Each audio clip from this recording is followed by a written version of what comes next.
So, I forgot to mention something at the end of the last part. Chocomog and Fat Chocobo used to be the same summon. And, you know, Fat Chocobo is just a randomly stronger version of that summon that would occur once every 100 or so years when you actually use Chocomog.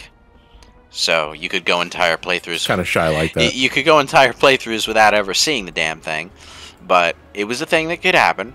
In Final Fantasy VII Remake, they just flat out separated it out into separate summons. The Fat Chocobo summon, however, is tied to a VR mission optional boss, which means you actually have to fight the Fat Chocobo to summon him. It's quite the memorable boss fight, I will give it that. Prove your worth. It's the easiest way to get the 200% and 300% stagger achievements. Yeah, probably. Yeah, I'd say so. Yeah, it just straight up is. Due to its size and how low speed it is. Mm-hmm. Yeah. I mean, I actually, when I got that achievement, I was fighting the enigmatic specters. I mean, not saying you can't do it on other things, it's the easiest way to do it. It's the easiest one, yeah. Let's see. I forgot treasure chests could give you Moogle medals. Huh. Well, at least you're probably going to have at least one by the time you get there. I mean, you could have totally shit luck with the Moogle medal drops and just not have any by the time you get to the by the time you get to the kid who sells you stuff for them. But I seem to have had a good run as far as Moogle medal drops go during this playthrough. It's one of those, I think, it's as long as you're being relatively thorough, you'll at least have some at this point. And now we get to fight two of these bastards at once. Jesus. Game Y. Don't you want to use that new summon material you just got? Well, I'd love to, but unfortunately, and for as much as I like the summons in this game, you don't actually get to choose when the meter pops up. Why? It has to do with arena size and a few other factors. Oh, there it is. Well, probably because you have the small Chocobo DLC thing. And you have to wait until it's maxed in order to summon it? To summon it, yeah. Okay. Yeah, so the summon meter will only pop up if you have a compatible summon equipped to one of your characters, and, well, I think it happens depending on the length of a battle that's ongoing, actually. Now, I'm pretty sure you can speed the summon meter up by continuing to attack. So, it does operate on the same... No, just screaming at it. Tell it to hurry up. It does operate on the same kind of logic as the ATB bar. Thing is, it also requires ATB in order to perform the summon at all. Some summons require 2 ATB bars to summon at all. So keep that in mind. While you're watching that summon bar go up, you might want to build ATB with the character that you intend to summon with, instead of using their commands. In any case, Chocobo Chick is an okay summon, I guess. It's a good beginner's summon, jack of all trades, because it has all those elemental. Yeah, it basically spells. just attacks with tier 1 elemental spells, and then when And it immediately has all of them on it, yeah. yeah, and then when its special attack goes off, I think it hits everything with everything all at once. Oh, so it's like Kujata, like version 1. Yeah, it's not a particularly strong summon, but it's you know, it's a you know, if you manage to summon it during a random battle, it will damage the enemies for you beyond what you're normally doing, so it's useful just for that. Well, unless the enemy absorbs an element, I guess, but I don't think there are too many cases of that in episode 1. Like, I say this game is difficult, and it is, but it also doesn't get too complex in terms of weaknesses and status ailments. No, I'd say it's no more complex than Kingdom Hearts.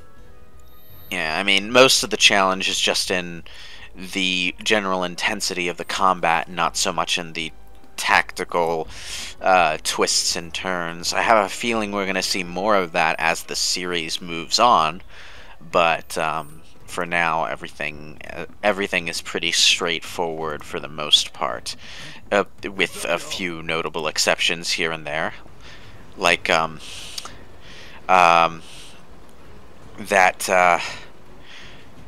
that goddamn mob of enemies that you have to fight in Hojo's laboratory. You talking about the dogs? Not the dogs. The thing that comes after the dogs. You get surrounded by a bunch of enemies that you only ever encounter in that one room. I forget which enemy it was, though. We'll see eventually. I remember I tweeted about it when I encountered it, because people were complaining about, well, at least one article was complaining about how the dogs were such a hard encounter because you only had Tifa and Aerith, and I just curb stomped the dogs and there were 6 of them. I just curb stomped the dogs like bitch please, because by that point I knew full well how to use both of those characters to their full effect. But then I fought that one group of enemies afterward, and well, way to go, Lewis. Now you can never be a journalist. And it was like, people were complaining about the dogs, but not these? Really? Well, I didn't have a problem with those that you had a problem with, so I mean, I managed to beat them on my first try, but it was a very near thing. And that was like one of the only really, like, I would say one of the few battles that threw a real curveball at me outside of boss fights. But goddamn, they were really dedicated to using every single random enemy that ever showed up in the original game, weren't they? I mean, I appreciate that, so. I do. I was a bit worried about that when I saw that they were doing a remake, actually. Like, I thought we'd be seeing a lot of missing monsters. That does tend to happen in RPG remakes. Wild Arms Alter Code F lost a few monsters, I'm pretty sure. Well, that was just a thing that happened, you know, as a lot of newer games came out, is that in the PS2 era specifically, they generally tended to shrimp down on monster size, or at least unique monster size. You know, you might have the same total amount of monsters if you count, like, recolors and stuff like that. 50 flavors of ice cream. Yeah. But this even applied to not 3D games where you might think, oh, it's just memory space, because, like... Wait, you can knock the boxes over? Yeah. That's how you're supposed to get them. It's the only way to get them. Well, I just didn't bother. It's what it's there for. And you actually do want to do this, because you actually get quite a few items from these boxes. Huh. Including an elixir. Good to know. But you can't get the crystal materia if you forget one. And then you have to go all the way back into the game, to this part of the game, and break the one leftover box in order to do it. And then you have to do the Mako-verted version. The way to resurrect Aerith is inside that last box. Oh, look, a separate holy materia. If you want to talk about obtuse secrets in a Final Fantasy game, nothing will ever top the Zodiac Spear. What game is that one in? That's Final Fantasy XII, and the trick to getting it is to not open specific treasure chests. Oh, I remember hearing about that. Yeah, that's bullshit. You know, older Final Fantasy did. You know what else did that? Final Fantasy VI. I fucking hated it. The first treasure chest that you should not open is right outside the old dude's house. It's right in front of the camera as you walk outside of his house after a story cutscene that is unavoidable. So you're going to see that stupid treasure chest right in your face, and you are going to open it if you don't know ahead of time not to. I didn't like that about Chrono Trigger either, where they punish you for trying to go for the treasures. That at least makes a bit more sense due to time travel shenanigans. I mean, I don't care if it makes sense. I still think it's dumb. I mean, nothing is stopping you from going to the future, getting the better items, and then coming back to the past and getting the regular item. The thing about Chrono Trigger doing it is that because the time travel is a factor, it's something that you might think to experiment with on subsequent playthroughs, and it's a short enough game that you're going to be doing subsequent playthroughs. In Final Fantasy XII, which is a very long game, I might mention, there's nothing to indicate that these treasure chests are any different than the other treasure chests that you're opening. And most of the treasure chests are random treasure chests that refill every time you enter an area anyway. So there's no reason to think that you shouldn't. Also, in Chrono Trigger, those are the chests that you can't open until you get a certain thing anyway, so you can't accidentally open them early in the game. Oh, okay. I thought that was just every treasure chest. No, that's only specific ones that you only get after I think you get like a locket or something. Oh, it's the black boxes that give you a musical tone and say you need some kind of magic. It's protected by a mysterious force. Yeah. Yes. Okay, then all right, then never mind. Okay. In that case, you might think to go into the future and open them, and then go into the past to open them just to see if it was an exploit. I mean, maybe, but it's still not a mechanic I like. But at the very least, it's not something that it's not as bad as Final Fantasy XII. I will say in that case. Yeah, Final Fantasy XII had some truly obnoxious shit in there, which is painful for me to say because I really like Final Fantasy XII. It's the stuff like that, the obscure secrets that existed in games like that, that made the bullshit that people pulled in Pokemon seem legitimate.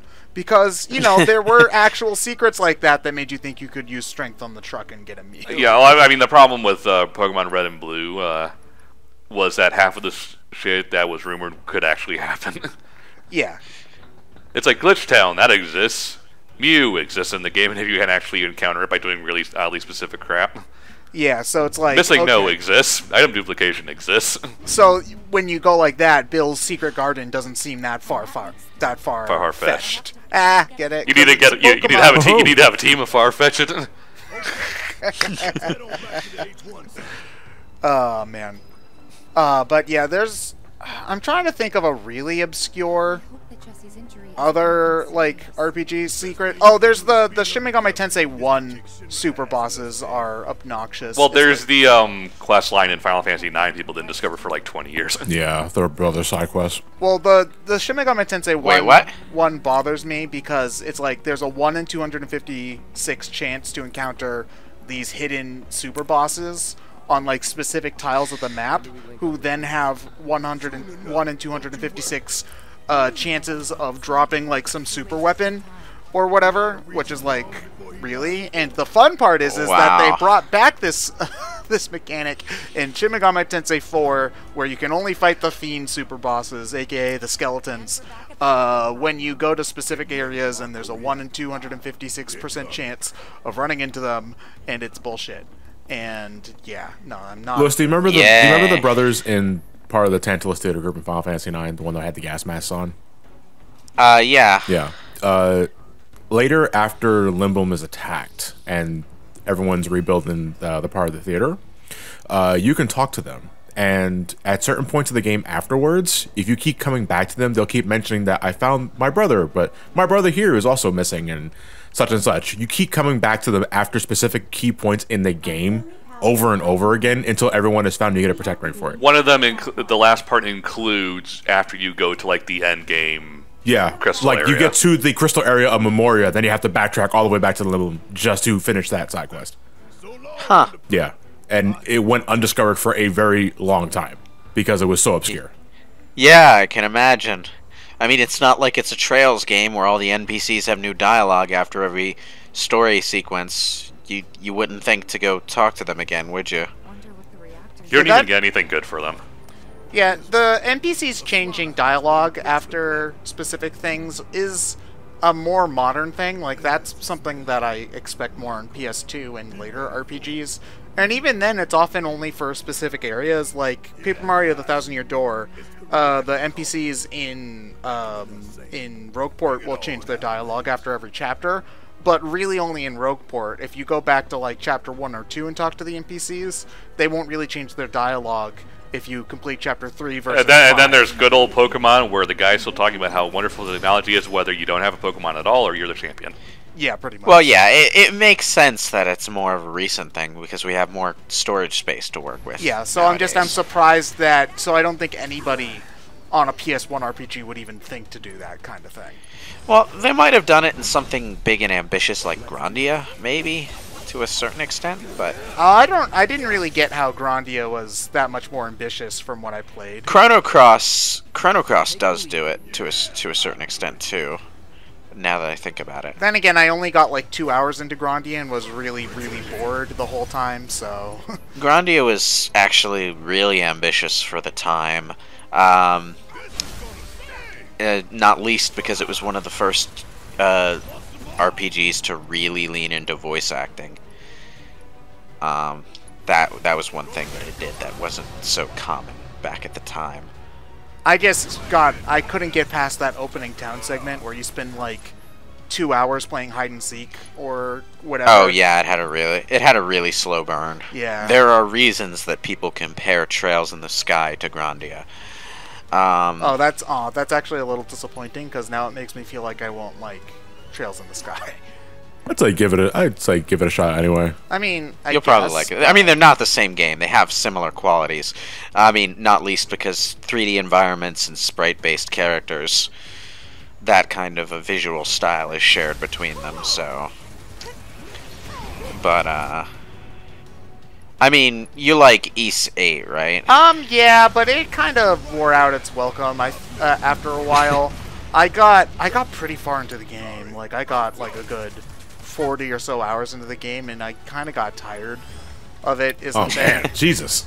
Yeah. Well, I mean, it's just that Ys as an action game isn't really that deep. You know, like it's more about being fast paced, and as such, it being a long game usually isn't in its favor. Ys Otafalgana, which is the remake of Ys 3, that's one of my favorite action RPGs of all time, and it's only like 20 hours long. But the combat's really simple, so it's like it's the perfect length for the gameplay system. Ys 8 just keeps on going and going and going, and I just got tired of it. So what I was trying to drive at is imagine a lot of the stuff that Ys 8 does, except with a turn-based combat system that's really deep and quite a lot of towns and exploration to add substance in between those elements. And you pretty much got Trails. Yeah, I just don't want to play it on my PC or laptop, just because I'm not a huge fan of gaming on my laptop, unless if it's like specifically a turn-based RPG, real-time strategy. I prefer real-time strategy on a laptop or anything with a mouse, but most other things I prefer to use a controller. So. Yeah. Well, unfortunately, the only like console-ish version of Trails in the Sky is the PSP version, and that is objectively the worst version because the translation wasn't as good at the time. Yeah. So, I mean, understandably so. The Trails games tend to have like millions of Japanese characters to translate. Yeah, well, they're long-ass games, so yeah. I mean, I'm kind of torn because, like, one of these days I do feel like I want to get a Vita, if only because there's, like, a handful of games I really want to play, like the Muramasa, the Demon Blade remake I want to play on that. I would like a way to play the Final Fantasy IV PSP version and a handful of other things. I'd say those are only a matter of time, though, before they get released on computer. Yeah. I just... You know? I don't know, especially for some of the obscure stuff. Like, I don't expect a lot of Vanillaware games to really get ported anytime soon, you know? I mean, Odin Sphere did, but that was also... PS2 for a while, and then it got PS4. Yeah, but that took like 15 years, though. But it happened, though. That's my point. Yeah, I guess. Actually, how much is Odin Sphere PS4 going for at the moment? I wouldn't bank on Falcom's games getting ported anytime soon because they're a low-budget company that relies heavily on low-budget publishers. So, the porting jobs tend to be few and far between, and that is not helped along by how long the translation jobs are. Yeah, so many of them are so long. Like, Ys generally gets translated nowadays, but that's because those games are typically shorter. Ys 9 also looks pretty neat, for the record, and I'll probably give that a shot and hope that it's a little bit more substantial than 8, but we'll see. Yeah. Yeah. I'm with you on that, I think. Yeah, I just hope that more RPGs. I feel like we're in a pretty decent spot in terms of RPGs getting localized at the moment. I mean, I say that as Persona 5 Scramble did just get dropped for localization, it seems like, not long before this part was recorded. It seems like that game's being hung out to dry, but in terms of a lot of other stuff, it seems like we're actually getting the re-releases outside of Japan. SMT3 Nocturne got brought over. We're getting Bravely Default 2. I hate that they called it Bravely Default 2. Well, we don't know when that's. We still don't know when that's coming out, but yeah. Did we get confirmation that they're not localizing Scramble? It's off their financial reports at the moment. It's looking much less likely that they're not going to. I don't get why. Meanwhile, I was going to say, it's Persona 5, they're going to localize. Yeah. I mean, mind you, they do have fan translation packs already out, so they're going to localize it. I mean, they should have localized it last year, but I mean, the thing is that a lot of the other Persona 5 spin-offs have not really done great. I mean, granted, one of them's Persona Q, which was the last 3DS game to be released of any note, and the other two are the dancing games, which are extremely niche, but higher-ups at companies don't care about that. They're like, oh, Persona did not do well with these spin-offs, let's not waste our money localizing this other spin-off, even though the appeal and the demographics are completely different, yes. Well, more even though that this is a much bigger, meatier game that fans of RPGs would be more interested in, along with it's actually a story continuation, so they have reason to care about it instead of just, it's the characters dancing. Yeah, exactly, but, you know, again... The unfortunate thing is that the Persona 5 and 3 dancing games are actually really good. Yeah, but their appeal is limited. They're yeah, I know. Huge fan service games... And I feel like even most rhythm game people probably wouldn't play them unless if they were also Persona fans. I think. Maybe the Miku people would, because they effectively are just Miku games, but with Persona, right? Not really. I mean, there is a similar technical basis there, but the way the rhythm game plays out is quite a lot different. Oh, okay. I misunderstood. Well, in the Persona games, they were made for PS Vita. So there are 3 buttons on each side of the screen. The up, left, and down on one side, and the triangle, square, circle, and not square, triangle, circle, and X on the other. And you hit those buttons as the notes move to each side of the screen. And they never change position at all. They're always in the same place. In the Hatsune Miku games, there are button prompts just showing up everywhere around the screen. There is a pattern to them. As you get used to it, your eyes will automatically follow wherever they go, but it's all over the screen, and it's always in different patterns for different songs and different notes at different speeds and all of that. Yeah, that generally was why I never really got the appeal of Miku or Elite Beat Agents, because generally, having played other rhythm games like Guitar Hero or Dance Dance Revolution, like, my muscle memory and how to do things is tied to the visual of seeing this arrow is going to be in this spot at this time, and so my time is reliant on knowing when it's going to be there. Yeah, so the Persona games are a lot closer to that. Yeah, okay, then never mind then. I always thought that they were basically just the Miku games reskinned with Persona, but it looks like I was wrong. In terms of visual engine, yes, but in terms of the gameplay, no. Okay. Alright. That said, I do really like the Miku games myself. I mean, I think we've had this discussion before about how I can't stand the way Vocaloids sound, but, you know, that's neither here. Yeah, understandable. But then again, it's also just, that's just musical taste. Like, I also don't understand why some people like hearing about the guy who drank the beer and had the truck and drove on the truck into the beer with the girl on the dirt road. But, you know, again, that's just musical taste. The hell are you? It's called modern country, John. And every song is the exact same thing. I drank my beer with my girlfriend on my truck. Dirt roads and country. I thought that was a song about the opening to Resident Evil 2 Remake or something. It probably is. I mean... Okay. No, well, that's I took my girlfriend with the truck of my big breakfast sandwich. Ate my Meg McMuffin on the truck. we've officially made it into the second Mako reactor. Our fancy dining is Olive Garden. There's something I'm glad they kept. There's two things I'm glad they kept in. One, the blue hue of Sector 5, which I absolutely loved in the original game, and two, the slide. Yes, the This slide. is Wait, how you did enter the Bear sector just in the yell, original game. woo? Yeah. Yes. Yes, he did. Oh my, okay, so this is the Advent Children bullshit I remember. What, it's over? Oh, Yeah. man.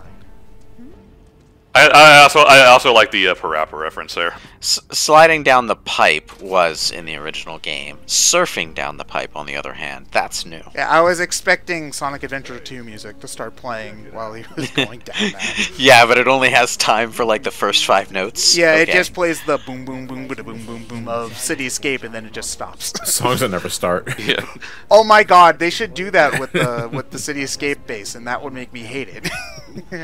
Now, if you remember, in the original game, we fought Airbuster at the end of the reactor, and that was all we saw of it. Here, there's this big, massive, dungeon-long setup for the goddamn thing, where you see it in its dock over here, and you're like, wow, I sure hope we don't have to fight that thing. Actually, I kind of do hope we fight it because I imagine it's going to have a rockin' boss theme.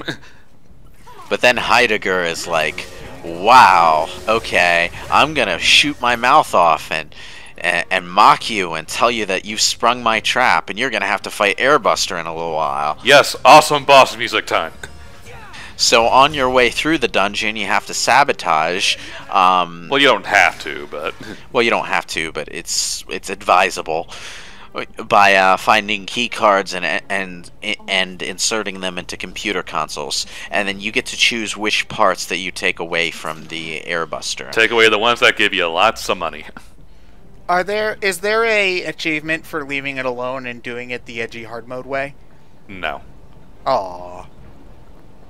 You think there would be, but there's not.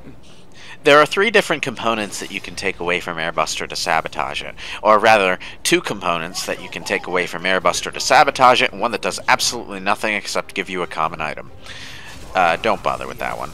Yeah. So you But- only get to sabotage one of the 3 things? You can sabotage a number of things. There's just only 3 different types of things you can sabotage. Okay. Yeah, you can sabotage the same component more than once as well. So you can completely take away its ability to use its big bomber attack, I think. Yeah. Oh, camera. Camera? There we go. Thank you.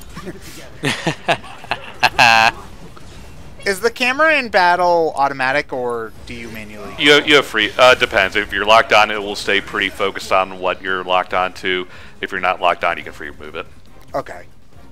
Unfortunately, the lock-on is what causes a lot of those moments where the camera is basically trapped behind something, unfortunately. It's usually pretty good, though, so I can't complain about the camera too much. If an enemy is airborne, the camera gets a bit problematic at times, but Programming the camera must be the worst job in video games, because if it works well and great, nobody ever brings up that the camera control is good unless it's bad. You know, like nobody ever mentions, man, the camera control in this game is great, because If you're doing your job good, people won't be sure you're doing your job at all. yeah. yeah. Yeah, it's like people will only talk about camera if the camera's bad. So it must be the most deflating job in video game history. The only time I can think of where people can say the camera's bad, but they still did a good job is Mario 64. And that's only because, hey, it's the reason we call it a camera. It kind of has an excuse for being kind of limited. Yeah, when you're the first one to do it, then you know you get some leeway. Yeah.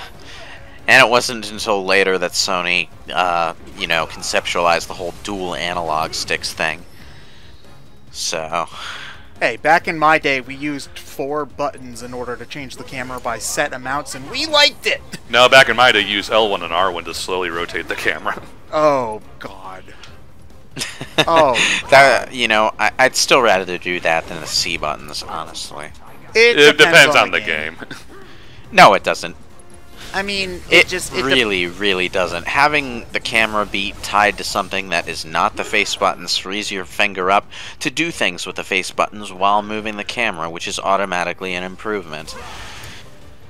But well, you know, wait, hold the phone. How are you going to be moving the camera with your right thumb while also pressing buttons simultaneously with your right thumb?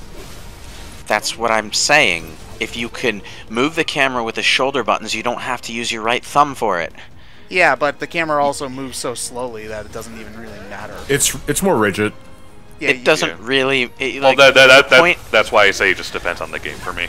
Yeah, because it's like there's some games where you're okay with stopping and holding the R button in order to change the camera 90 degrees, but if that's the case, I'm not usually doing anything at that time other than moving the camera anyway. So, I don't know. When I was playing 3D platformers on the PS1, I absolutely was moving the camera and jumping at the same time. well, I Yeah. you're good You at this. Daredevil. No, once you've done it enough, you've developed a feel for it. It becomes second nature. Well, it is easier when it's mapped to the shoulder buttons in that regard, yeah. But I just feel it's more natural if it's on a right analog stick. Oh, yeah, on a right analog stick, absolutely. That having been said, I was talking specifically. I was talking specifically about the C buttons on the N64 I mean, controller. nobody's defending the C buttons being the way that they are, but I would rather deal with them than have L and R as the camera. That's just me personally. Yeah, I can understand that. I just don't particularly like it.